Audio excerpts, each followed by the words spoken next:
This episode is brought to you by Pepsi Wild Cherry. Pepsi Wild Cherry is bursting with delicious cherry flavor and a sweet, crisp taste that gives you more to go wild for.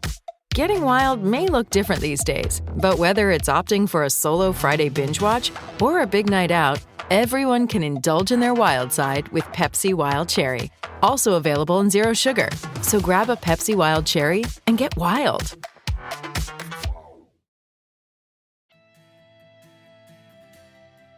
Welcome to the Sportsman's Voice podcast, your inside connection to outdoor legislation. From the Beltway to policy happening your way, we're covering it all. I'm your host, Fred Bird. Join us as we explore public land access, wildlife and fisheries management, Second Amendment rights, the triumphs that shape our nation, the sports we all love, and the stories that fuel our passion for the great outdoors. This is the Sportsman's Voice podcast.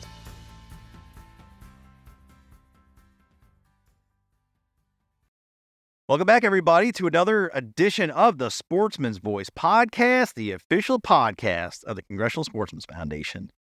This week, we welcome back Marie Neumiller, coming in hot from Washington. We're going to bring to you guys a very passionate and well-informed conversation as it concerns fishing game commissions and boards and the terrible idea of putting anti-hunters and obstructionists on these bodies, these managing bodies in states all across the country.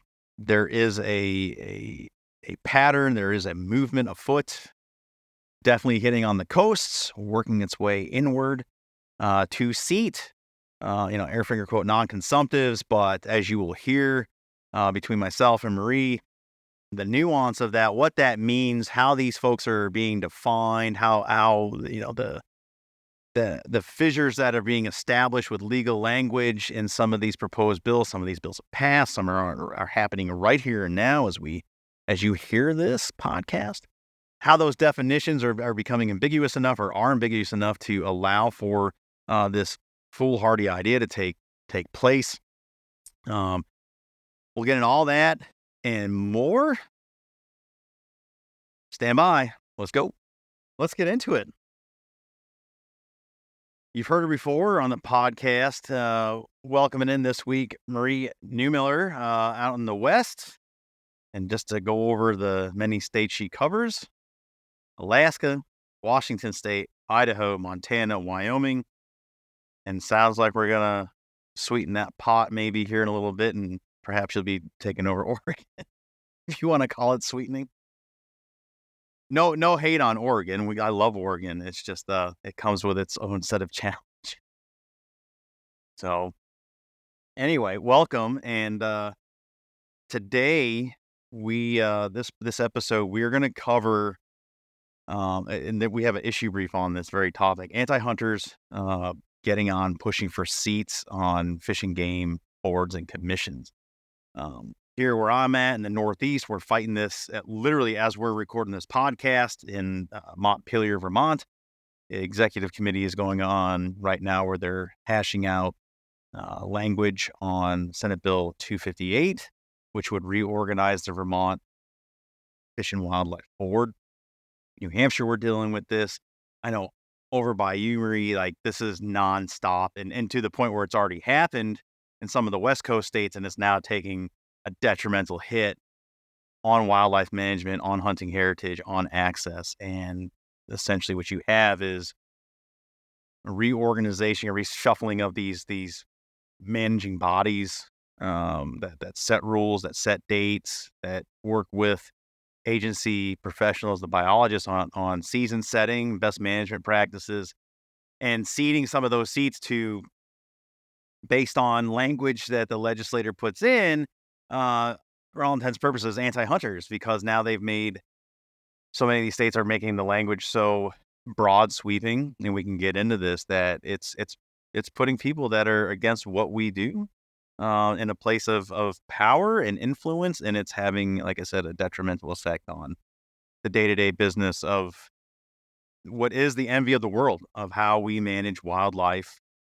in North America. And, we are the example for the entire world for that, and any deviation from that puts us in line with all the worst practices, or indifference, which really is probably the worst thing, um, like the rest of the world and the earth. But all that said, welcome.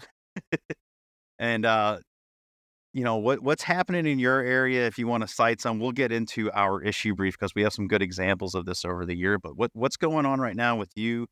This issue, how are you doing with it all? Thank you, Fred, and thank you for this chance to be on the podcast and talk about this important topic. It is something that we see quite a bit out west, and it does have an impact on fish and game and wildlife areas. And kind of speaking to the broad-based laws you mentioned just earlier, in a lot of the western states especially, our fish and game commissions are made up of citizen volunteers. They do receive some compensation for their time, but primarily they are nominated by governors and then they get confirmed by the Senate. And each state has kind of broad rules around who can serve. Generally, they have to be a citizen of that state. They have to be a resident of a specific region, and states are divided up by region. Some states, like Oregon, are divided up by river basins or watersheds. Outside of that, there aren't a whole lot of regulations on their qualifications. They do prefer that they have knowledge around fish and wildlife. A science background is preferred, but there's not a whole lot of restrictions or requirements to be a part of those boards. And we're starting to see, especially in Washington State, where the most recent nomination of, I think, about 6 commissioners, very few of those who were nominated have ever held a hunting or fishing license. But we are Problematic. asking them, but we're asking them to set the regulations around hunting and fishing seasons for each year. And so that is creating some conflicts. I know in New Hampshire, and I can speak to this directly because I was a commissioner. There were, I think there's a set of 10 qualifications as it stands right now. And there is representation for each county. So you got to live not only in the state, but within that county that you're representing. I represented Stratford County, New Hampshire, that had north of 137,000 constituents, one of the more populated counties, and challenged as it pertained to conflicts with how wildlife is managed in the state. But you had to have held a hunting, fishing, or trapping license for 5 years prior, some sort of education at the bachelor level, or having involvement for X amount of years in a conservation organization, gun club, fishing game club, things of that nature. So you had to be in the area, right? You had to have some sort of knowledge, and then a nominating committee is put together, sends your name up to the Fish and Game Commission, and then they forward that name to the governor. It's a governor appointed position, and then it goes through there.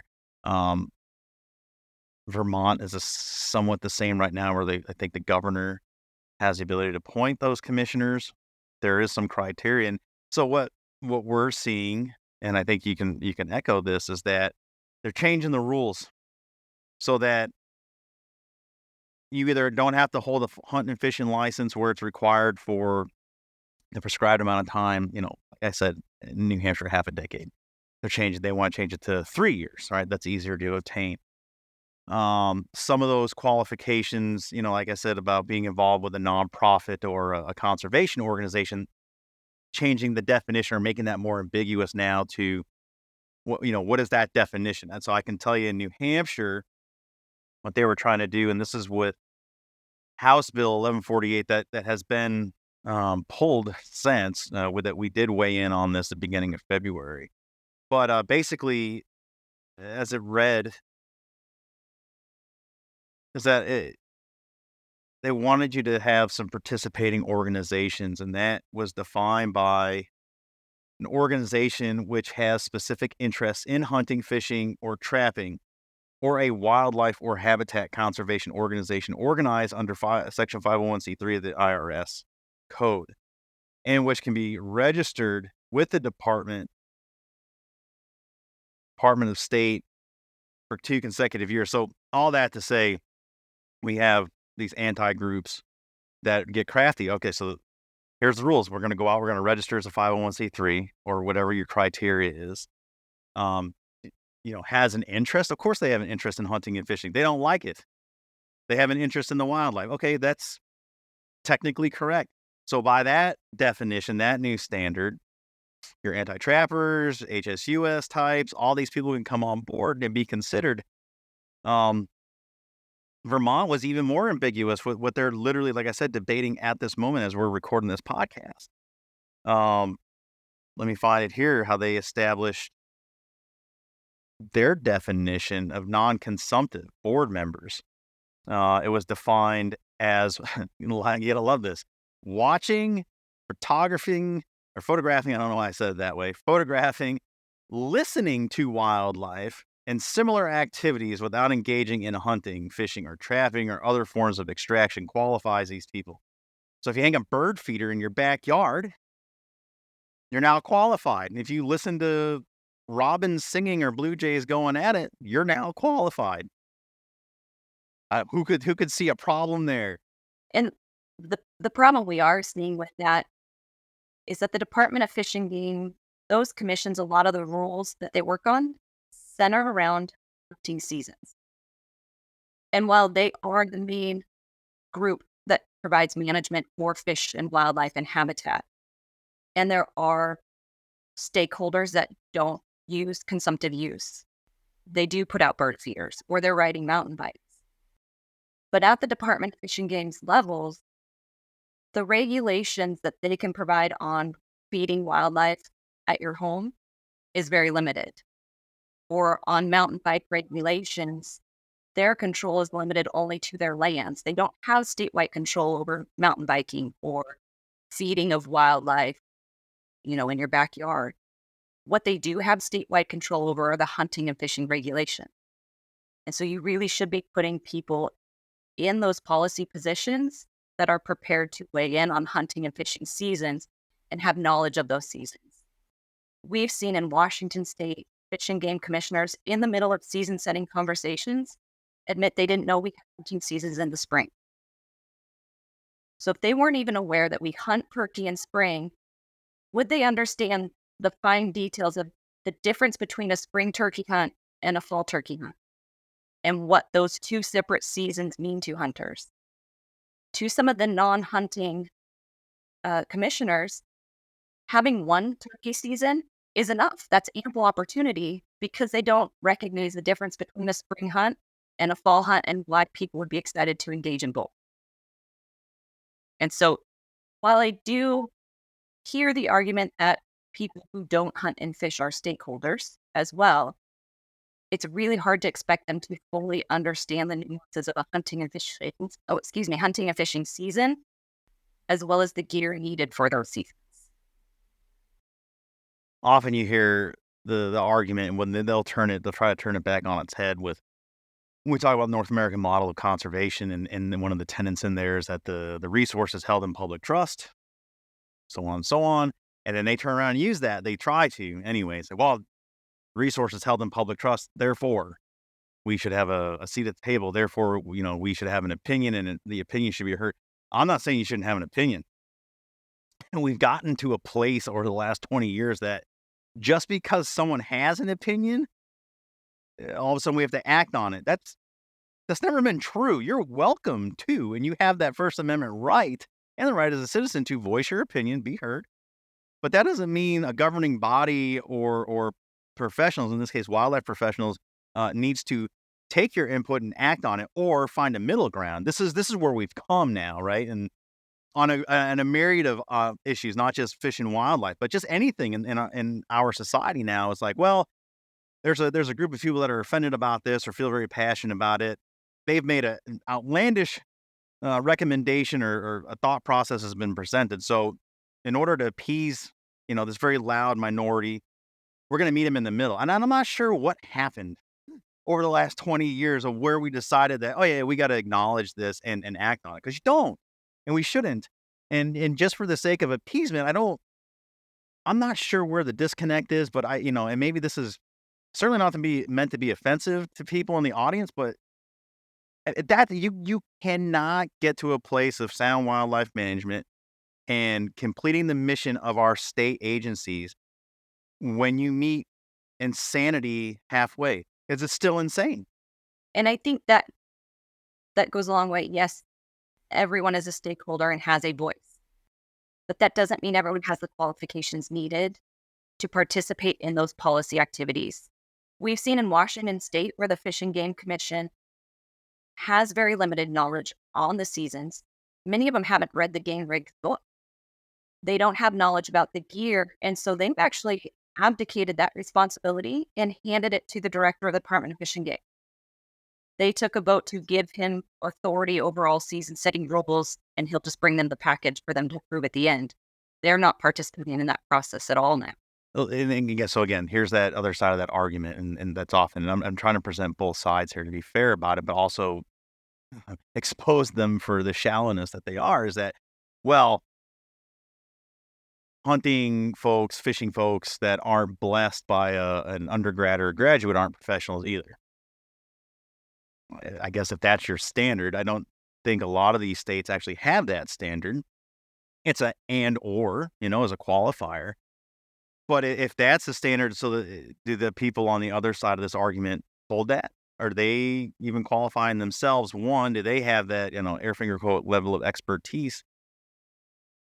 And then two, so many of these commissions and boards work in tandem and cooperation with agency staff that we do have those professionals and are working with the best science that is available on the ground here and now, and also have that flexibility to pivot when that science changes. And most boards and commissions have biannual rulemaking, or sometimes shorter, sometimes longer, but there is a frequency of updating rules and working with those agency professionals. So what are we saying? That we don't trust these people? These vetted individuals that have gone through a hiring process, and if you're a government worker and you know anything about that process, it's not like sending in a resume and a cover letter. It is a long, laborious process that goes through a serious vetting. So these people go through quite the filter system to get where they're at. Now, what are we saying about them in this position? And a lot of hunters and fishers, there are some with that biology background. Mm-hmm. Oftentimes you'll hear the argument that you can't just have hunters and fishers because they lack the background, but there are plenty of quality people out there that would fit those as well. We've seen a shift I'm going to jump in here and put a pin in your thought process because I want to come back to it. But with that, and we've identified this on this program in the past, is that in current day, that is becoming problematic because what we are seeing is folks coming out of academia with these qualifications on paper, but never having been afield, right? So now, I'm not saying we don't trust them. What I'm saying is there's been a generational shift where a lot of these folks are going for wildlife management degrees, wildlife ecology, getting positions, going through the hiring process. Yes, they have the qualification, but never having been in the field and participated in wetting a line, shooting at a pheasant or a dove, going on a deer hunt.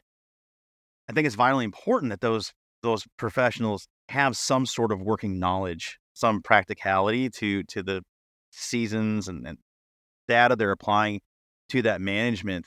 And it's starting to crop its head up now in this generation. These young folks 30 and under that are coming in, you're seeing it. And that's a challenge that's presenting itself now, but will be a challenge down the road.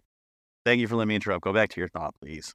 That's actually a perfect segue because both on your wildlife management biology staff, they need to also have that field experience and that knowledge base. And the same with the commissions. And the point that I was heading towards was many of the Western states commissions are really focusing on people with a biology or ecology background. And we've talked about this before, the debate between conservation and preservation. Those things are happening right at the commission level right now. When you stack a commission with so many people that have just the scientific background, but none of the field experience, haven't had hunter safety, haven't experienced a hunting season or read the regulations, it tilts in a direction that I feel that commissions weren't ever meant to be. They're shifting away from being a policy board that merges department science with public opinion. They're shifting and changing it to science review board, where the department is bringing in the science and making the recommendations, and these commissions are picking apart the science. And absolutely, a commission should be looking closely at the science and making sure that they're using that data to make the best decision, but they're taking it a level further. And the science that has already gone through a scientific review board and been peer reviewed shouldn't have to be reviewed again at that commission level. Right. And like you said, there is a lack of trust occurring between the commission and the department scientists that are bringing them data. It's trying to think of the best way to put this without. You have these internally sometimes these two competing thought processes, and folks on the outside looking in are quick to apply labels of the good old boy society, the commission, versus the preservationist society, the biologists and the agency staff, both of which are definitely memes and extremes of maybe some fringe examples, but not the mean, right? But that exists, and so that's what permeates out into the public. So what are they left to do? And what do you it's do with that creative, information? So then they get riled up and start trying to get seats. and it has created distrust and almost chaos. I hate to rag on Washington State. It's my state of residence, and I do love Washington State, but we have kind of become a focus on commission issues. Perfect, Oh. because this is where I wanted to go. But this is not ragging on. And as you're going to get into, this is the result of what we're here talking about. Please continue. Yeah, and exactly, this is the result. So Washington State is a little bit further down this road than some of our other states. And some of the repercussions of that action is that now our commission is potentially at odds with tribes. Tribes have stepped in and said, you are working on a draft conservation policy without ever contacting us, and we don't agree. And that's created some tensions in our state. It's also created tension at the legislative level. We had a House Bill 2434 was proposed this session that would have abolished the Fish and Wildlife Commission and would have instead given that authority to a governor-appointed director of Fish and Wildlife. And the text in that proposed bill came right out and said that this commission has failed to live up to their purpose and that they have made decisions contrary to the promises they and those before them made. It goes a little bit further even in that special interests were dictating Fish and Wildlife's direction. That bill did not pass. It didn't move out of committee, but its intention was to open the conversation and to bring members of the public before the House in order to start a conversation on what are our concerns, what are ways we can. What was the start of this in Washington? Because I know it didn't just happen overnight, but it's the slow burn of getting to where they needed to go. It's been a slow trickle with commission appointments made since about 2020. We had several seats that went unfilled for almost a year, which went against the RCW's Right, I remember this. guiding commission appointment. But then as appointments started being made, they were primarily made up of individuals with a certain tilt, I guess, would be the best way to explain it. They're a political appointment, almost. And it's difficult to prevent. You have a Democratic governor in a state that has a majority. They're going to tend to lean. Some states try to prevent that political appointment. For example, Wyoming, no more than 5 members on the commission can be from the same political party. We're the same in New Hampshire. There has to be balance. And to your point, Vermont, should this 258 pass and become and given a pulse, would turn into what you have in Vermont, is that they're going to go from 14 to 12 seats, which leaves 2 of their counties unrepresented, right? Because they have 14 counties. That's why they have 14 board members now, and they go into 12. And then of those 12, they're subdivided into 4, 4, 4, 4 from the commissioner, 4 from the House, and 4 from the Senate. Well, like Washington, with the entire state with a vast majority tilt towards the left that has these preservationist tendencies, now you have a 2/3 majority working against you for their appointments on that board. So same thing. So Washington's already been doing this.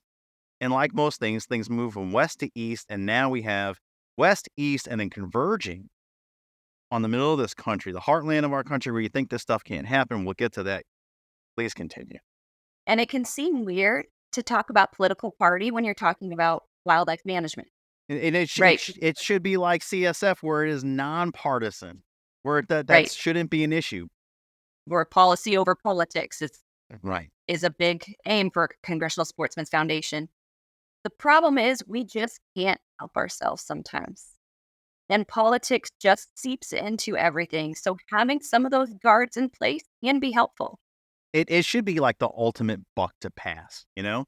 It's like, listen, there's no parties here. It is what it is. It's the science of the moment, and that's how we're doing it. I mean, it's such an easy thing to push off. Like, I'm not doing this on purpose as a commissioner. I'm going off of what I'm given.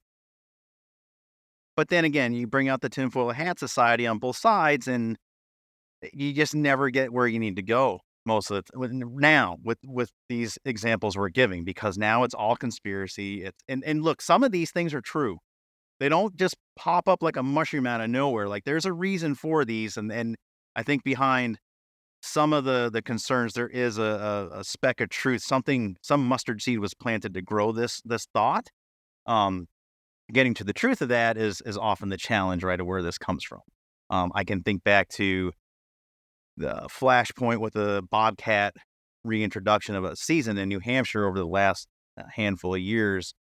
Anecdotal things I heard before I was a commissioner, while I was a commissioner, about the agency and that whole issue becoming politicized based on public uproar and in managing by aesthetics, not by science, even though the science and the agency people said, yes, there is abundant population of this specific species.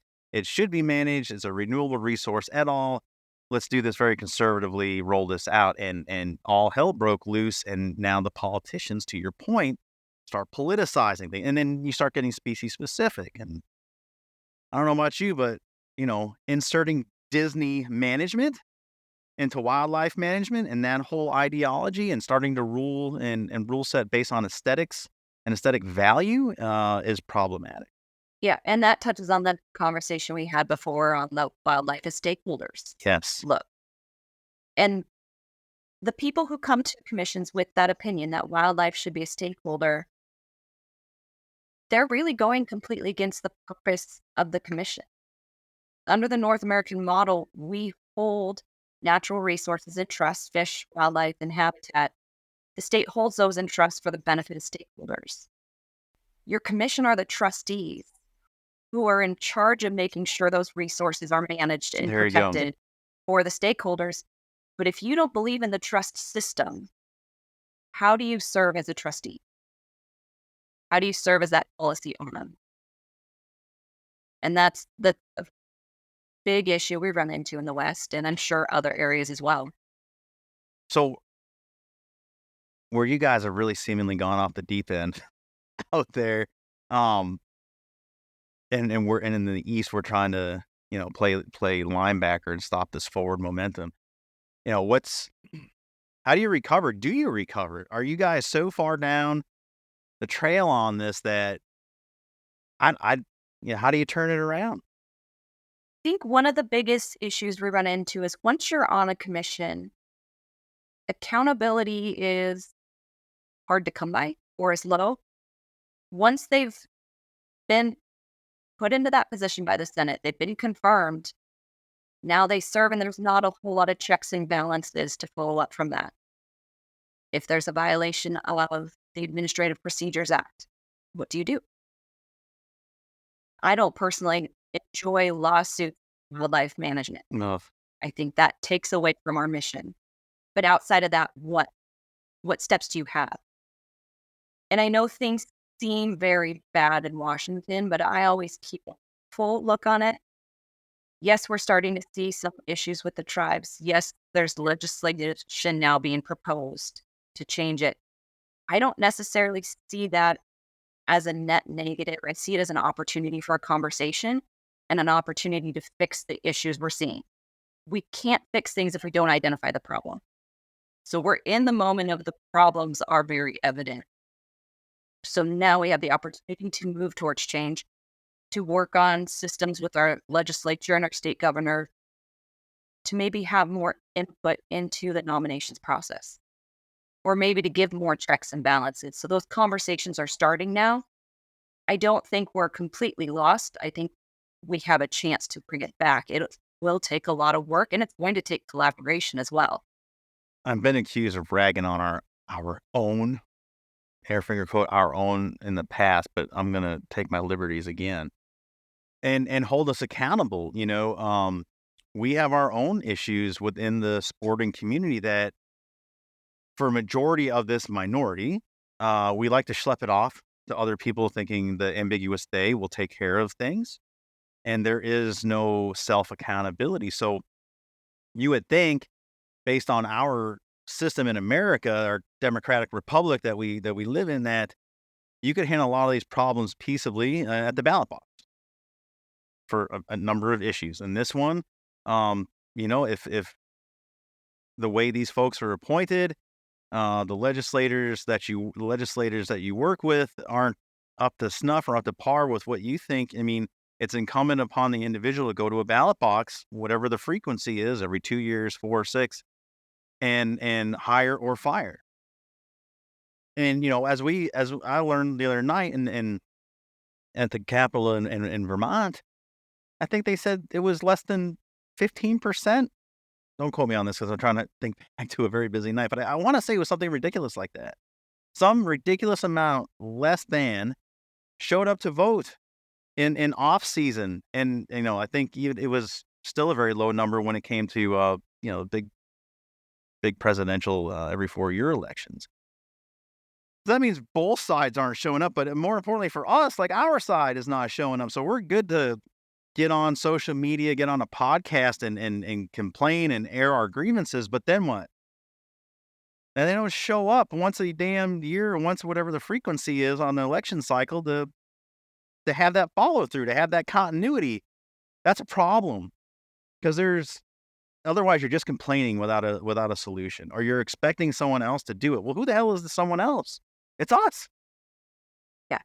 And in addition to voting too, we tend to hesitate to share our voices, I believe.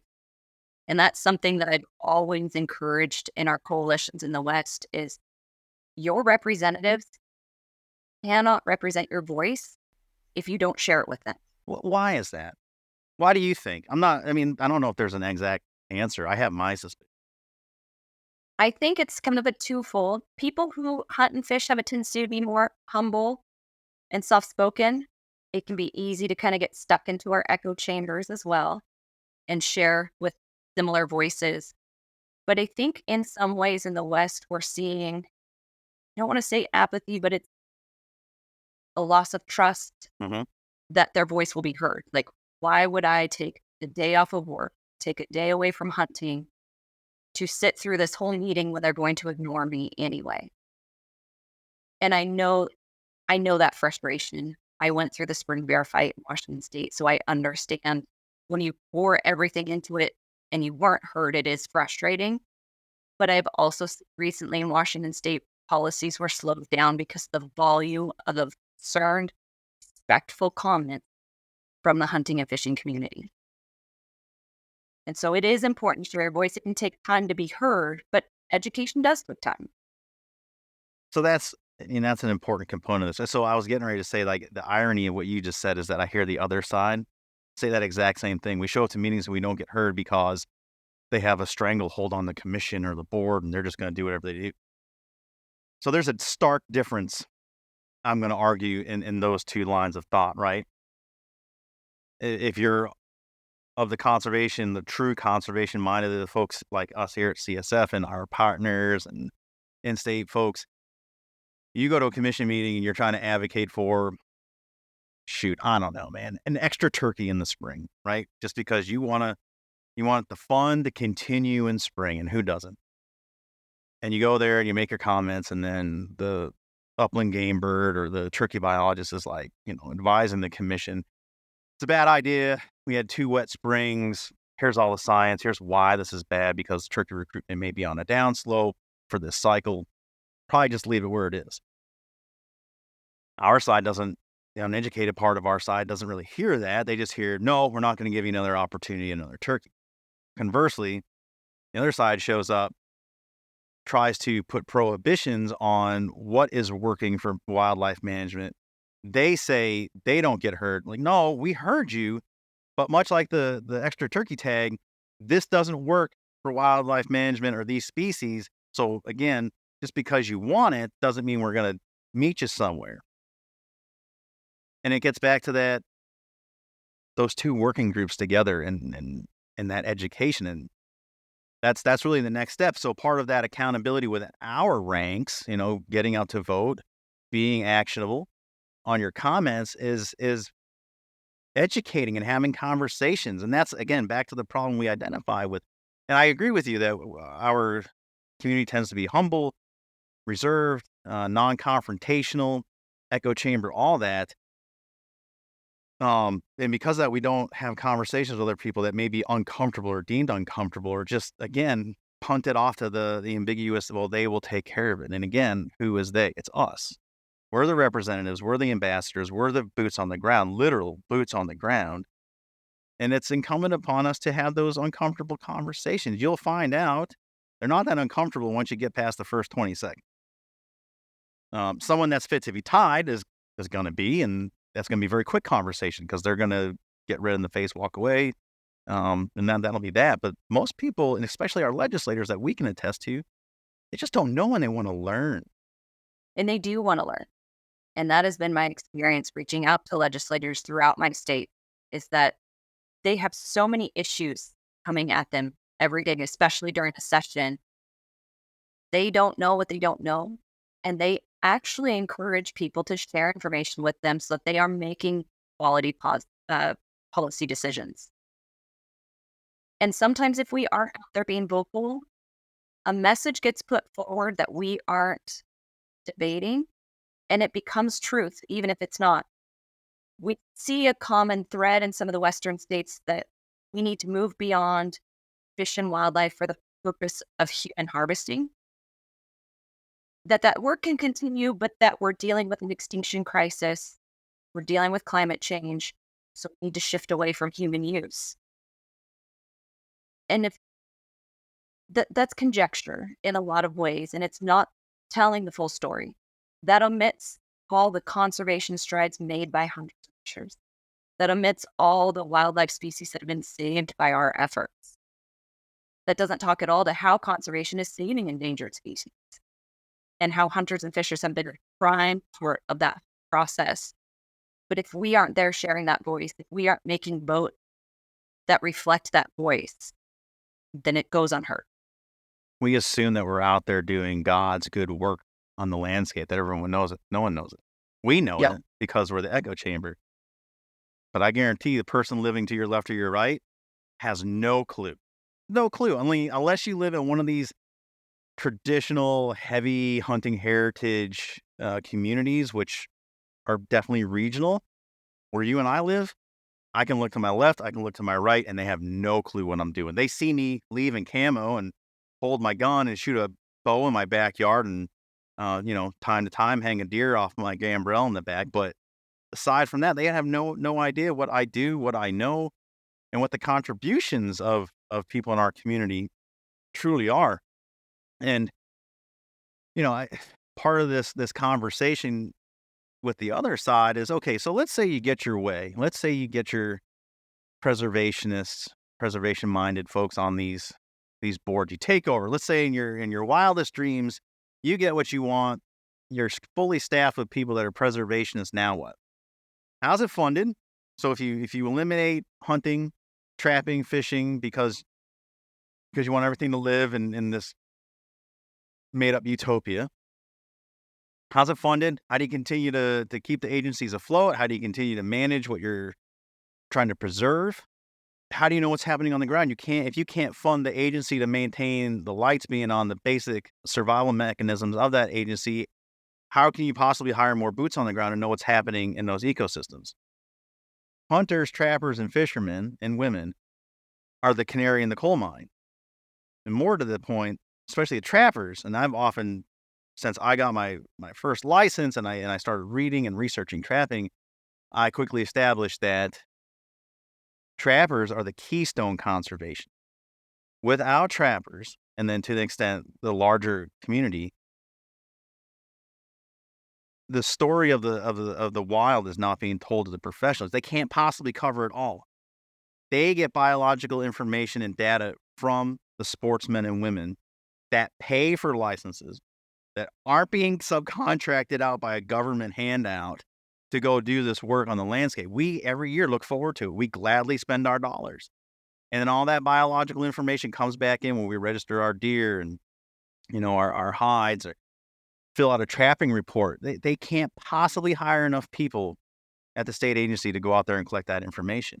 We do that gladly as a benefit of what we go do on the landscape. Yeah.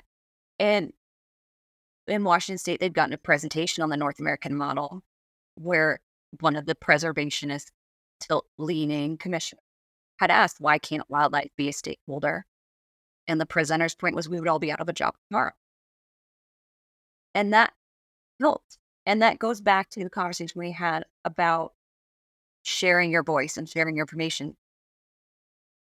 While we're working to try and correct nomination processes or certain individuals on commission, that doesn't mean you can't work with them. That doesn't mean you can't have quality, respectful conversations with them to help ask those very questions you just asked. Like, yes, if your goals are realized, what does that look like? How do we fund it? Have that conversation, that education, and that respectful back and forth. That's really the only way we can work the situations that we're in the states that are seeing shifts in their Fish and Wildlife Commission. And that's a role that CSF really plays in all of our states. We work closely with legislators and with the commissions to share that information, to share our policy highlights, make sure that that education is occurring.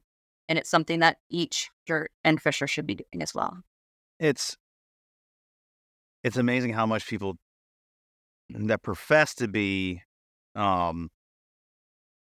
well schooled in these topics, how much they don't know. I just listening to testimony this morning for Vermont.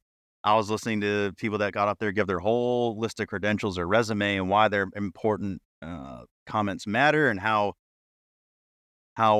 certified they are. And then I listened to something that I think a fellow was talking about. Somehow he got on a jag about waterfowl bag limits and such, and complaining about the state level. And I'm like, that's a federally managed number, friend, that is between 3 different countries on this side of the world. So you're wrong there. I'm sitting there screaming at my computer. So there was something like that. And then, gosh, there were some really, just ignorant comments that are made, but they just throw this stuff out there without thinking twice, and we'll be the first ones to challenge the agency. And like you said earlier, asking about the review process and the science and the peer-reviewed process that goes into that, and still challenging. It's like, you don't even have your house in order. I mean, who are you to be questioning things? But again, the citizenry has that right. So another one was, and this one always comes up, and I love it when it comes up, my taxes pay for this, I have a say. Well, at least in New Hampshire and Vermont and most of the other states, your taxes really don't. If there's any general fund money coming, it's small and minute. And often, I think it finds a way to be paid back to the general fund. It's not just free money. These are self-funded organizations. So unless you are a license holder, unless you are buying habitat stamps, or you're magnanimously giving freely of your own charity, you're not paying crap into this. That's just the truth. Your taxes aren't doing anything. In a lot of states, that is how it goes. That it's hunter fishing dollars fund or fishing game. There are some states like Washington that do see general funds for their management. We recently passed a biodiversity funding package that pays for non-game species management. Um, but what gets left out of that argument, so in that state, we hear a lot that it's the taxpayer who's paying for fish and wildlife management, so we should be doing what the taxpayer wants. But hunters and fishers are also taxpayers. That general fund is coming our tax dollars as well. So yes, our voice will still matter, even if general fund pays into management. I can think of a lot of things my tax dollars are doing at present that I do not want to be done. Right. That I would say, and not to diminish what we're saying here, but definitely take a bigger precedence in my human existence on this earth. Which I find hunting and fishing very important, is very much a part of my makeup. But I base my life and my profession around it. However, there are many bigger issues that my tax dollars support that I don't get a say in. I don't get to say, no, I don't want my money being allocated to that. It just goes. It's in these states, it's a tangled web that has been weaved. And, I keep trying to use the states you work in as a case study for over here, and then other states that may entertain this, and we pass this information along. That you have the ability to stop this. You can stop bad bills from going through. People have a voice. You cannot go the way of Washington and Oregon and California. You cannot have, where you have ballot referendums, you can stop the process of not voting away hunting and fishing. That's a real thing that's happened. Yeah. I don't think people are super aware of that. And we're fighting and working with legislators to put right to hunt and fish amendments in the state constitutions. West Coast is just trying to get rid of it altogether. Yeah, you have ballot initiatives like IP3 in Oregon that would end everything, all death of animals, including trapping a mouse. You have things like the ballot initiative that's underway right now in Colorado, which would ban what they declare trophy hunting, cougar, bobcat, lynx. It would put an end to that as well. And you see these things all over, but there's an opportunity to be involved. Speak out against the bills you don't agree with. Find quality people that you think would do great on your commissions and support their nomination. Encourage them to apply. Just because certain groups are being appointed doesn't mean we still don't have a say. Leaders, especially in elected positions, care when they hear a large voice of their constituents. So the more we get involved, the more pressure we apply to that, I think better our impact will be. And that's probably one of the biggest takeaways from this conversation is activating our community and having personal responsibility in it. No, you can't just assume someone else is going to do it. You are now the final arbiter of your wishes and what you want to see done.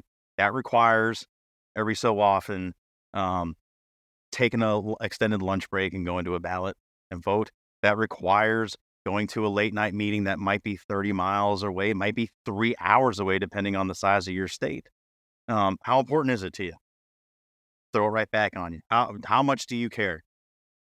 Can you inconvenience yourself for one day every couple of years? I mean, I don't know. I can. You can. It's hard for me to sit there and look at people that I know that say this stuff, but then I'll see them drop $400 on football tickets or baseball tickets and go to a Red Sox or a Patriots game, but they can't come up to a commission meeting. Right. And what's your priority? Because again, I'm one person. You're one person. All we can do is go work with as many people as we can in the legislature and try to convince them one way or the other of why something's good or bad. But our vote is still one vote as citizens. And on your drive to that commission meeting, kind of on your comments earlier, also work on being educated for your comment. Listen to a podcast while you're driving so that you make sure when you comment on a duck season, you know all the rules and impacts of a duck season. That you know that there are federal limits instead of it just being state. So take a little time. You don't have to get a degree in biology to comment at a commission meeting, but do have some quality understanding of what's going forward. The last line of thought I have on this, and it's often my first, but in this program, it's going to be the last. This is another one of those what now questions is, okay, you got your wish, everything's protected. Now what? The preservationist utopia is established. Who does what with these resources on the ground? You don't want to hunt and fish. You don't want to have, a very controlled and managed take. You don't want to manage forests. So now you end up with an abundance of a resource for a certain amount of time before disease, famine, and other horrible things take over and wipe out an entire population of species. You have these stands of woods that are unmanaged, no age class diversity to them, and you have these old stands of forests that are going to go unmanaged. In the West, that's problematic because it burns people's houses down. Out here in the East, it just becomes a soggy, mossy mess, and it has no value whatsoever to anything around it other than it looks pretty. And a lot of this, and that's the point, gets to the aesthetic value. That's what it always kind of comes back to. It looks pretty. It looks cute. I protected it. But did you? Can we just say, did you? And maybe in 5 to 10 years, did you? And that's a great example of those consequences of the now what, I think, are trapping bans. People love to ban trapping. It looks great. It's a great headline. But now what do you do at the nesting site of that endangered species that's having a predation problem? You can't trap there. So now what? How do we protect that endangered species? And so I think sometimes the people that want that preservation model, they just see that immediate, we've banned trapping. It's kinder for wildlife is what they're claiming. But is it? Because now you have a native endangered species that you no longer have the tools to protect. So was that kinder? That's right. That's exactly right. Big fight over here is coyotes. It's the most loved canine in the East. In its non-traditional home range. People come out for it. Okay, let's say we have no coyote hunting. There's no hounding, no trapping, no nothing. And now what? Now there's no red fox. Now there's no gray fox because they outcompete each other. Now you have a population of coyotes that's full of mange eventually that outcompete each other, and then there's no coyotes. And then again, then it goes back to all their little their gold star species, I love when I see people on Instagram with their dissertation on the red fox and how beautiful it is and why we shouldn't do this with it. Sorry, folks, they're dead. They're gone. They're going to get eaten or they're going to get taken out by disease. Once the coyotes don't get them, disease. Bobcats, same thing. They're all competitors of each other. I have seen footage here locally of coyotes attacking bobcats, tearing them to shreds. Gone. They don't do well together. This isn't again a Disney short where Snow White's walking through and all the little critters are on her shoulders singing and prancing together. That does not exist. Yeah, and an argument that often comes out with the predator species is that they'll self-regulate. That as the populations go down, then they'll stop breeding. And for a long time, Isle Royale was used as an example of that. Because hunting wasn't allowed in the area, there wasn't management, and so the wolves and the moose populations were self-balancing, or that was what was claimed. But over time, the wolves almost blinked out. They had to be reintroduced to Isle Royale because their population didn't self-regulate well enough.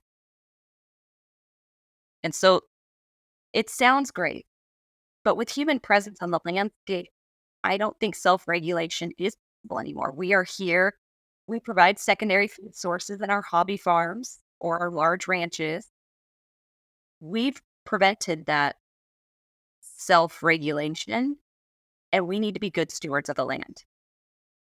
And we need to do proper management. That's exactly right. We can't turn the page back many thousands of years, right, of our influence where maybe that was a thing. It's not. It's just not. I see more stands of woods around me being converted into 1.5 acre parcels for 3,000 square foot homes. My wife tells me all the time, every time I see a plot of land around here, a legacy farm gets subdivided, I'm like, well, there goes another good turkey spot or just a nice wild place. And she says, where are the people going to go? I said, that's a great question. I have no idea. Because if it's not here, it's somewhere else. And then there's someone else's problem. I don't have an answer to that. Right. It's an incredible riddle that I don't know how to answer it. I see in the West, out there in Montana, instead of going out, they go up. Yeah, you got water issues out there. You have spatial issues, infrastructure issues. So where they can't go wide, they go up. And there's all these different levels of this, and they all intersect. And even if you're the most uncaring person of that 80% that could give a rip about any of this, you're still affected by it. One way or another, I can find a degree or two of separation between you and your uncaringness and wildlife management. And why, bring this all home, we need to have our commissions and boards established and maintain course of where they're at, less the ones that have already screwed it up. And that goes back to a lot of times at our commissions we're hearing we need to take the precautionary principle because we are having such an impact on the wildlife and on the habitat. But the precautionary principle doesn't mean you just scrap everything and go to no management. The precautionary principle means your changes need to be slow as you assess what the current impact is. Keep with what is working. Keep using the North American model of wildlife management, but be looking to the future and seeing what we can do to change the impacts that you just talked about. Building up water issues, sprawl issues. We need to stay the course we're on right now with the North American model and look at ways to improve as we grow. Yeah, and we started the program out acknowledging it is the envy of the entire planet. Yeah, nowhere else does it like we do, except maybe parts of Africa that put some sort of mechanism into place for valuing wildlife. Otherwise, they would kill all those animals because they have interference in agriculture, bushmeat trade. You wouldn't have poaching because there'd be nothing to poach. They would just eliminate these things because many of the human wildlife conflicts are that detrimental, and they would just assume wipe out an entire herd of elephant and having their crops destroyed, or wipe out a whole pride of lions so that their neighbors don't get pulled out of their homes and eaten. I mean, there's a value system put in that place, which is why that system works over there. But I think I know so that we have perfected it on this side of the world. People look to us for that example. I think if we go the way of Europe and start putting glass globes around certain hand-picked species or certain landscapes, you're going to end up with the same problems. I guess it's already been done before everywhere else. Why do it over here? We already know it doesn't work. Yeah, it's a very valuable model that needs to be protected. And that starts at the commission level, and that's why we need to stay engaged, no matter how frustrating it can seem. So as we close here, we do have some examples of some not so good results of this. And if you're interested, you can always go to congressionalsportsmen.org and check out our policy position papers that we do have. And we do have an issue brief on the very subject, and you can read about it, look at some of these examples. But specifically in Oregon in 2019, a rancher and a hunting guide was appointed by the governor to serve on the commission, but was later rejected by the Senate following criticism by environmentalist groups for being for big game hunting photos on social media.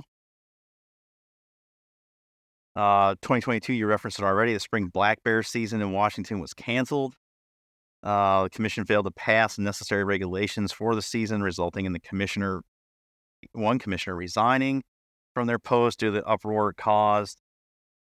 The composition of the commission at the time included numerous obstructionists who would rather see an end to the season than implementation of science-based wildlife management. Um, you know, Facebook mobs get activated and they start doing crazy stuff. And, here we are. Other examples in that issue brief exist. And again, I encourage you to go on there and explore. We have a lot of great information that's been put together by our staff. Researched, vetted, cited. Go check it out. There's a lot of good answers there on congressionalsportsmen.org and the policy. What else is going on with you in the West? Anything you want to take the chance to highlight as this episode is current anyway in early 2024? Sure. I think in Wyoming, we just had a great event around February 15th called Camo at the Capitol. And that takes people who are interested in sportsmen's activities and connects them with their legislatures. And people are encouraged to wear camo or camo accents in their outfit when they come in to help identify themselves as sportsmen and women to those legislators. And one thing that I really enjoyed, Isabel Mucci, she's with our collegiate caucus side. She had an opportunity to give a presentation to college students that were there. And one of the big complaints is that the next generation is not getting involved, but she had a solid group of college students that were excited about hunting and fishing and trapping and wanted to be involved in the policy around it, so much so that they're looking at starting their own caucus. That's fantastic. And so it's really great to see that next generation coming up and excited about being involved in sportsmen and women's policy. What's interesting about that is, as desires and certain traditions change over generations, I think it's we cite it all the time that less than 5% of the total population of the country participates in hunting. I know at some point there's going to be a saturation point, especially when it comes to R3. What does that look like? It's a question I've been asking for many years. Like, okay, when is too many too many? But also to have enough representation on the landscape to make sense and replace aging out baby boomers and the real older crowd of the higher end of the baby boomer population, and even that generation before, as biology takes over and they return to the earth. The motivations and the persuasions of the young generation, the 20s, the 30-year-olds coming out of those colleges and what Isabella is doing with her program, they may be different, but those people are not any less important just because they're not out there maybe doing a traditional deer drive in plaid clothes and, going back to deer camp, hooping it up, doesn't make their motivations and their interests any less important. Maybe different, but they're still a number and they're an addition to our community. I love seeing people that, may not look the part, that often get labeled as non-endemics. They're motivated by self-sufficiency, self-reliance, sourcing their own food, that whole locavore movement of the last 10 years. Some people are just having a genuine curiosity and they get hooked. That's great. We want to have you as long as everyone understands how the system works. As long as we do a better job explaining Pittman Robinson, Dingle Johnson, how the whole system is set up and predicated on the involvement and the perpetuation of our traditions and our hunting heritage. How we educate people to understand the difference between conservation and preservation, and how conservation has been corrupted and co-opted by another brand manager that takes conservation and preservation and substitutes it for conservation. That's a huge piece of this puzzle too, and we can do a better job. Those things in place, we can, I think, at least maintain for the time being, and maybe even perhaps add to our ranks. I'll let you close it out. And that's where Camo at the Capitol was such a beneficial event. Wyoming Wildlife Federation and our other partners there on the ground held classroom settings before taking people into the Capitol, where they taught them the differences between conservation and preservation and shared with them some policies that were coming forward this year and the pros and cons to those bills. They had representatives come to them. They also had the Department of Game and Fish and the Department of Public Lands, I believe, was there as well. So the more we can, like you said, make sure that those voices are heard, but they also have a full understanding of conservation in the process is really important. And I guess that is one of the key takeaways for everything today, no matter what we're facing at our commission levels or at our policy levels. It's that education and sharing the hunting story and sharing the tradition. And I think CSF does a great job through this podcast. We have a weekly newsletter, have our issue briefs. Visit our website. That information is all over there. There's great places to get connected. We also have events that people can connect with to learn. Yeah, absolutely. Oh, 1,000% on all of that. Great way to put a bow on it. As always, it's nice to catch up with you. It's good to see you. Thanks for coming on the program once again and bringing us a lot of your smarts and wisdom. Good luck out west. Thank you. I stand with you in solidarity here in the East and recognizing the challenges we have. Again, that said, they're not exclusive to the coast, folks. If you're hearing this and you're in the heartland, you're in Kansas, you're in Missouri, somewhere in a cornfield, it's coming to you. If we don't stop it here, these bad ideas will perpetuate outside in, and no one is immune from this stuff. So hear this stuff, continue to educate, just like Marie said, continue to tell our story the right way. Like, we did this all in about an hour 5, and you can definitely tell the story of conservation funding, the difference between conservation and preservation in under 10 minutes. You don't have to get in the weeds on it. Just connect the dots, make people understand how the system works and why it's important. And I think you can further a conversation if you like, but it doesn't take very long. Make the effort. Thanks so much. We'll see you again real soon. Thank you. All right. Good luck out there. Thanks, you too. I'm out of breath. I get excited, if you couldn't tell. Thank you to Marie and she's super busy out there, and we're all busy here at CSF as most of the legislative bodies across this great country are in session. So we have no lack of work, no matter where our team members are, but especially here in the Northeast and the Northwest.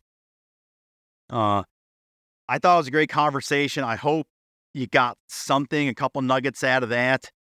I appreciate and realize that the audience here is perhaps part of that echo chamber. I hope not so much. I hope some of you that are tuning in are policymakers, are elected officials that are here we provide a resource to you and allow for a biweekly deep dive on a given topic. I hope this one hits right. I think the timing was right on this, as mentioned in the program, about our two regions and what we are experiencing in the here and now.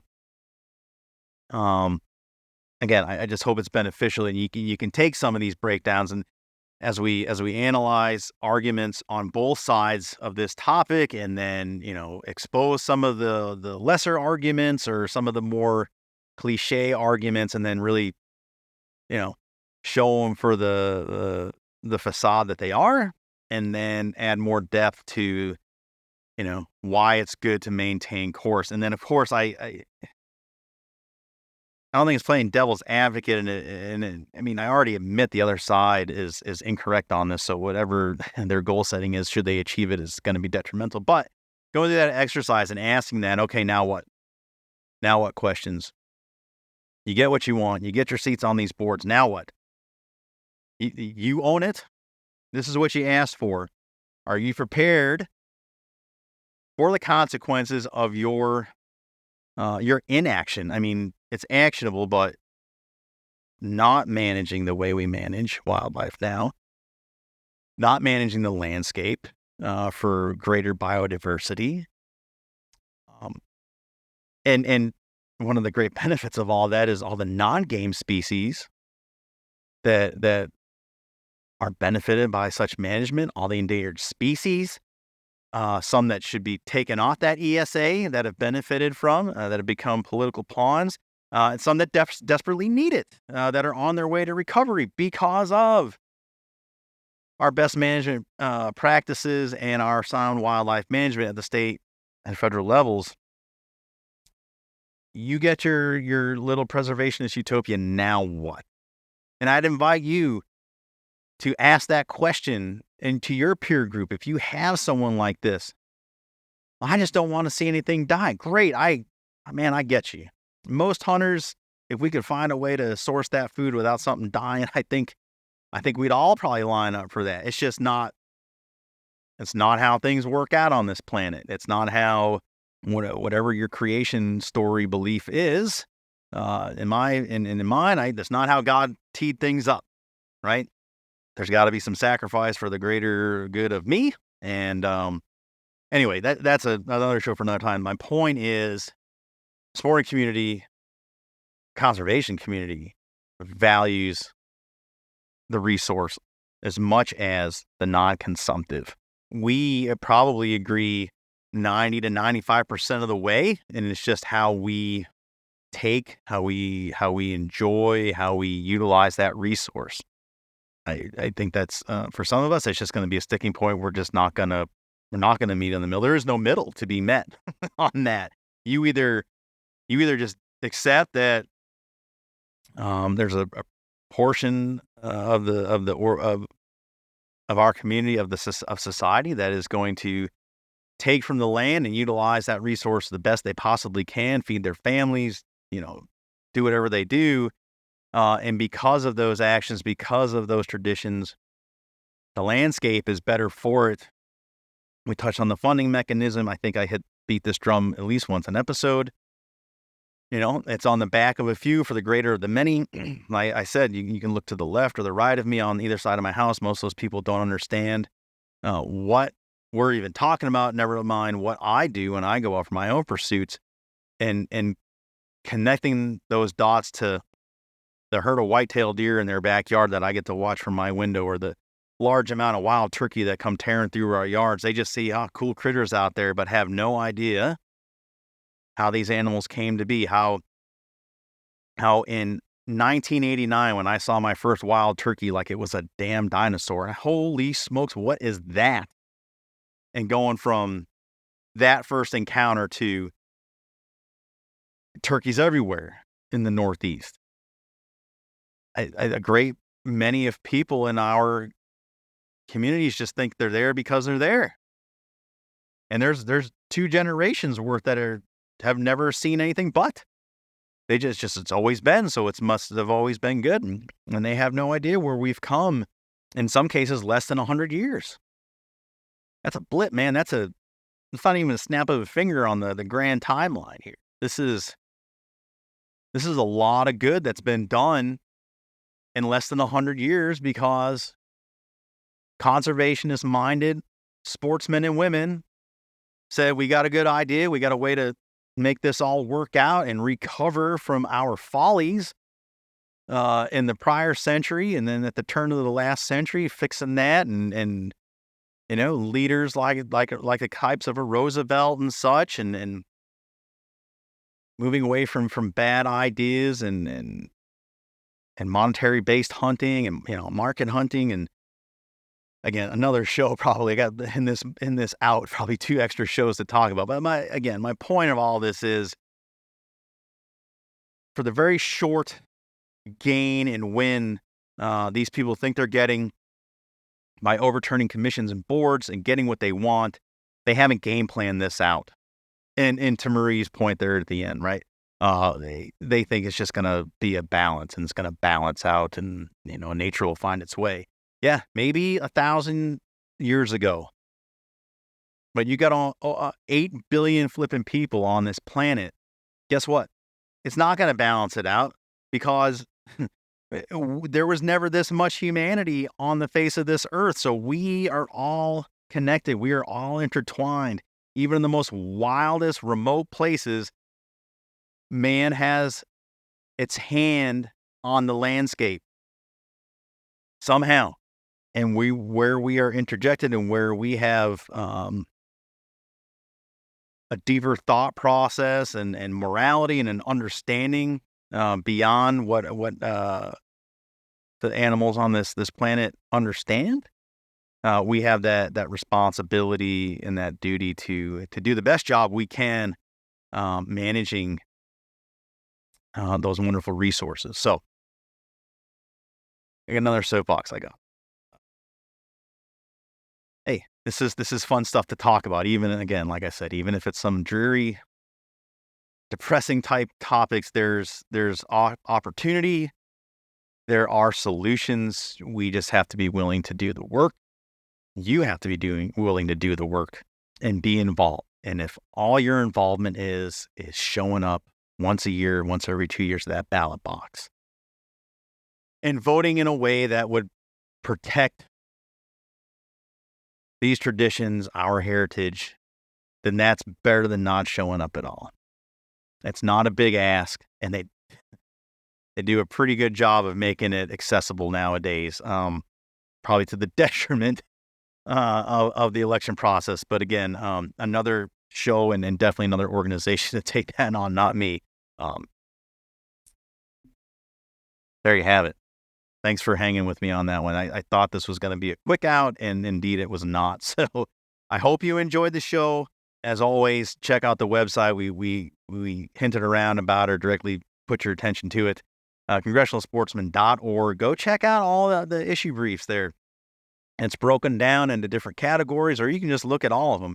We take policy positions on most of all the heavy-hitting controversial issues that are out there today in the conservation space. What we recommend lawmakers take a look at and what they should do. It'll help bolster some of your arguments you're having maybe within your friends or your own peer group, and impart some of that knowledge. And then give you a little bit more ammunition when you do go beyond the ballot box and you do call and engage your local representative, senator, assemblyman, delegate, wherever you're at, whatever they're called. It takes a couple minutes to read these things, and you can be armed with some really good information that's been vetted and cited. So check it out. As always, thank you so much for taking us along and being a part of your day, letting us into your space. Go forth, do great things. Take this information as you see fit, share it far and wide. Let people know we exist, the work that we're doing, working with our partners in state and across this country for the betterment of hunting, fishing, trapping, recreational shooting, access opportunity for all. And we got our work cut out for us in some places. You can help by being involved. Check us out socially. You'll hear it on the out where we're involved, and be involved. That's it, guys. Until next time, be good. Take care of each other. We'll see you next time. So long. Thanks for joining us on this edition of the Sportsman's Voice podcast. Ladies and gentlemen, your support is crucial, and you can help us out right now by leaving a review, filling in those 5 stars where available, sharing this episode with friends and family, and engaging with us socially. CSF can be found on Facebook, Instagram, and X, formerly known as Twitter. Together, we can protect the outdoor sports we love and continue to keep you informed wherever you are. That's it for this week. Until next time, we'll see you later.